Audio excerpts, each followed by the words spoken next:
Olá, como você está? Mas dessa vez nós estamos aqui com o programa Orçamento Familiar da TV Manaim, da Igreja Cristã Maranata. Nós estamos dando continuidade às orientações sobre a declaração do imposto de renda, cujo prazo se encerra às 11h59 do dia 30 de maio. Né, estamos bem próximo do encerramento do prazo para a declaração do imposto de renda. A pior coisa, o mais difícil que pode ocorrer nesse processo é você não declarar, não cumprir o seu prazo. Isso pode te causar algum tipo de dificuldade mesmo. Não tem nada difícil para fazer. E hoje, especialmente hoje, nós estamos recebendo a contribuição do auditor fiscal Fábio Lázaro, que vai nos dar algumas orientações, praticamente orientações finais a respeito da declaração do imposto de renda. A partir de agora, você fica com o ensino e a instrução do Fábio Lázaro. Fala, Fábio. A paz do Senhor Jesus, pastor João da Mata e demais ouvintes, telespectadores e internautas que acompanham o programa Orçamento Familiar. Conforme temos acompanhado nas últimas semanas, os episódios tratam de temas relacionados a imposto de renda à pessoa física. E o intuito aqui da nossa participação é o de trazer algo que possa servir de colaboração para a melhor compreensão do tema. Antes, permita-me apresentar, o meu nome é Flávio Lázaro, eu ocupo o cargo de auditor da Receita Federal por concurso público desde o ano de 2006 e durante todos esses anos vimos acompanhando programas regionais e locais de imposto de renda pessoa física.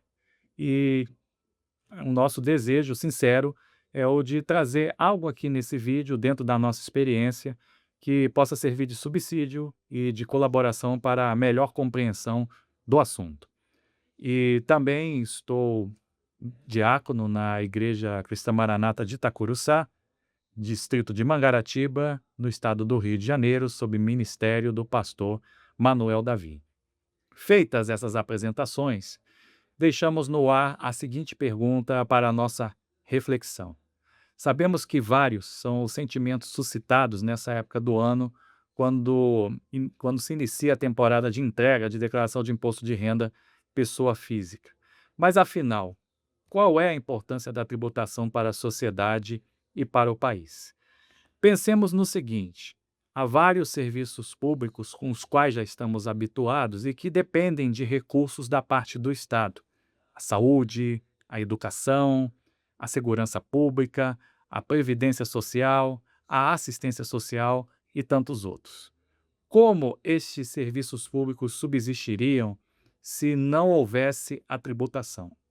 É nesse momento que entram em cena os agentes do fisco dentro do tripé de atribuições de tributação, arrecadação e fiscalização, carreando os recursos em prol da sociedade e em prol do país.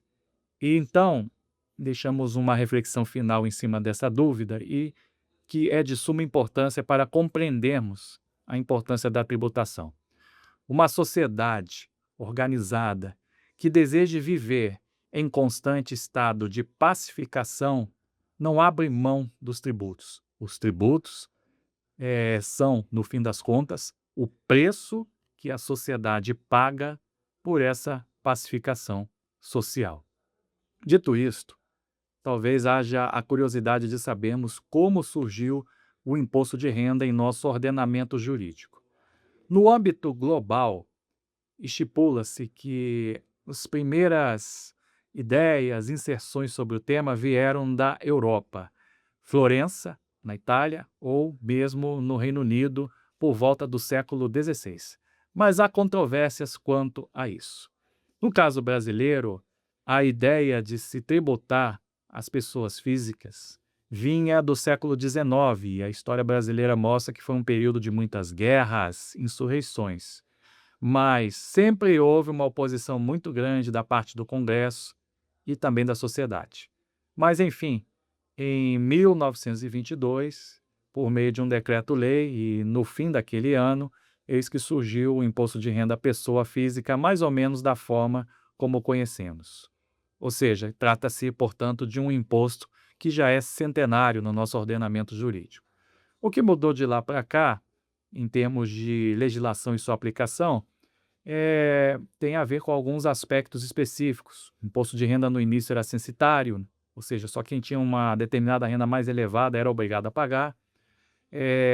As classes e profissões que eram mais ou menos beneficiadas, e, sobretudo, a forma de apresentação, pois no passado, antes do advento dos meios eletrônicos, havia determinados anos em que a instituição Receita Federal disponibilizava até 7 formulários diferentes, conforme o perfil de contribuinte, para realizar a apresentação, para realizar a sua declaração do imposto de renda.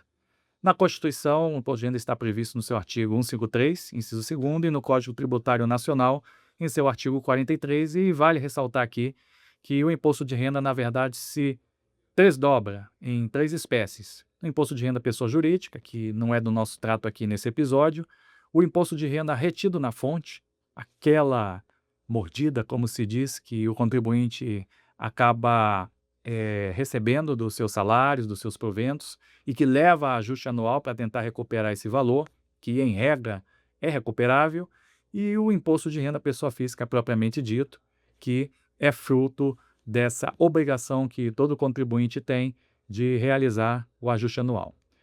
E, por fim, para encerrarmos aqui essa nossa participação, vale ressaltar que nos episódios do programa Orçamento Familiar houve um grande detalhamento, um grande e desejável detalhamento dos contribuintes que são obrigados a apresentar imposto de renda pessoa física.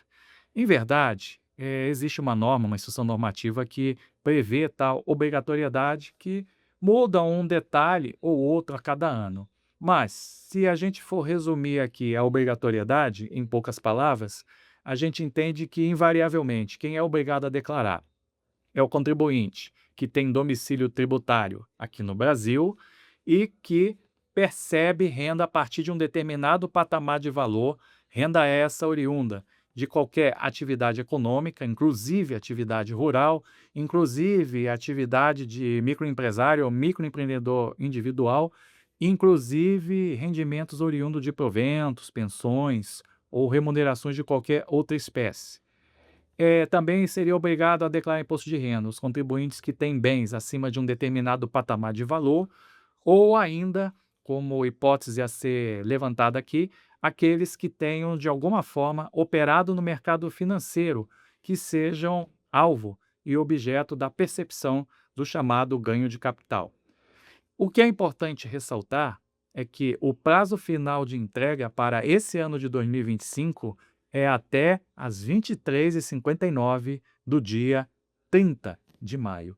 Então, contribuinte, programe-se em relação à entrega da declaração, se incorrer na obrigatoriedade, e não deixe de apresentar e não deixe para última hora, pois a apresentação fora do prazo enseja uma multa de R$ 165,00 e alguns centavos, e essa multa ela tem uma progressão de juros de 1% ao mês e chega a um valor máximo de 20% do valor do imposto devido.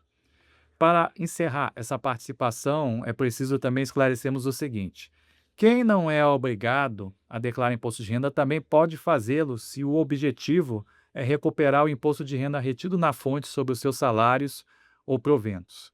Vamos dar um exemplo para melhor entender isso.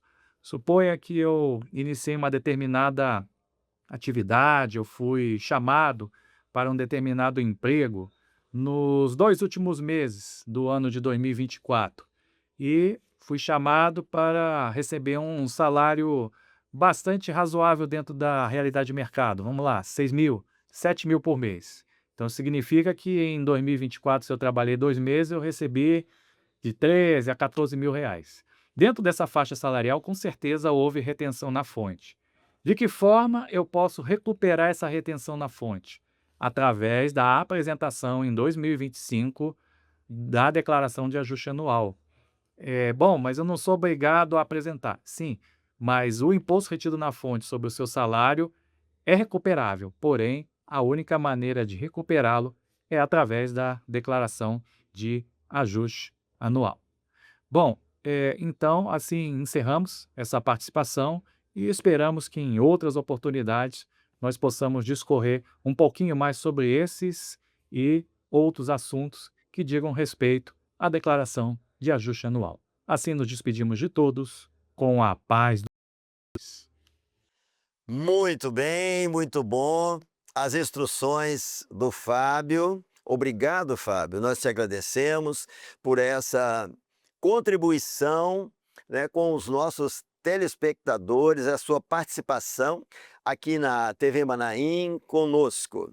Agradecemos muito essa sua participação e com certeza será muito útil para todos nós, para todos os nossos telespectadores. Assim, nós estamos encerrando o programa de hoje, desejando que você fique muito bem, você com toda a sua família, fique em paz. Também queremos dizer que esse programa está na TV Manaim, canal 126 da Embratel, também no canal 85 da Sky Livre, e ainda temos para o estado do Espírito Santo na TV aberta, canal 16.2. Além disso, temos no YouTube, você pode rever,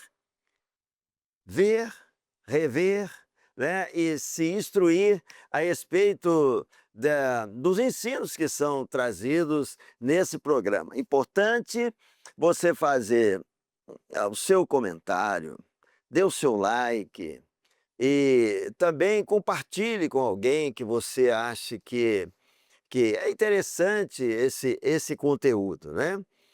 E queremos te convidar a assistir toda a programação da TV Manaim.